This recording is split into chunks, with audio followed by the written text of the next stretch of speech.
এই মিয়া, এই ছোট ভাই, কি হতাশ? কি নিয়ে এত কষ্ট, আফসোস? পকেটে টাকা নাই? হ্যাঁ, বন্ধুর সামনে বন্ধু দোষ একটা আইফোন কিনছি, তুমি তোমার ভাঙা ফোনটার দিকে তাকাই যাচ্ছ।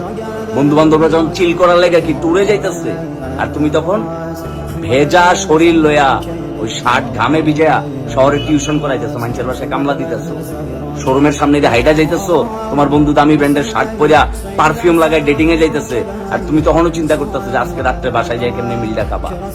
মেসের টাকা এখনো পরিশোধ করো নাই, ভাঙ্গা ফোনটা চালাইতেছো অনেক দিন ধরে, জিন্স প্যান্টটা কালারটা নষ্ট হইতে হইতে একদম কালচে কালার হয়ে গেছে, যে কয়েকদিন পরে এটা দিয়া ফ্লোর মুছতে হইব। শোনো, যে মন খারাপের গল্প করি, বিশ্ববিদ্যালয় জীবনে সুমন ভাইয়ের দোকানে বহুত রাত গেছে, একটা কলা আর একটা রুটি খায়া ফলে চুপচাপ করে ঘুমায় গেছে। বন্ধু বান্ধবরা ট্যুরে যাইতেছে, কইছি যে বাসায় যাইতে দিব না, আস্তে করে হলে যায় চুপচাপ করে গেছি। আরে বাসাই তো নাই, বাসা থেকে তো সাপোর্ট পাই নাই, বাসা থেকে তো মাল দেয় নাই কোনোদিন, বাসার কথা আইব কই থেকে?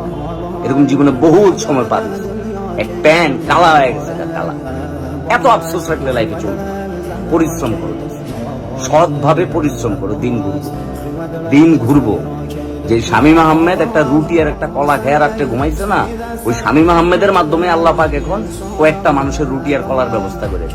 সময় কিন্তু বিদায় গেছে। আপনি, তুমি, তোরা যারা এই ভিডিওটা দেখতেছস না, তোরও দিন ঘুরবো। টেবিলে মনোযোগ দে, যেই জায়গায় নিজের যোগ্যতা আছে ওই জায়গায় নিজের কাজে লাগা, ভালো কিছু কর, ভালো কিছু শিখ, নিজের যোগ্যতা সম্পন্ন বানা। আরে কষ্টে দেখো বহু মানুষ বহুত কিছু করছে রে ভাই।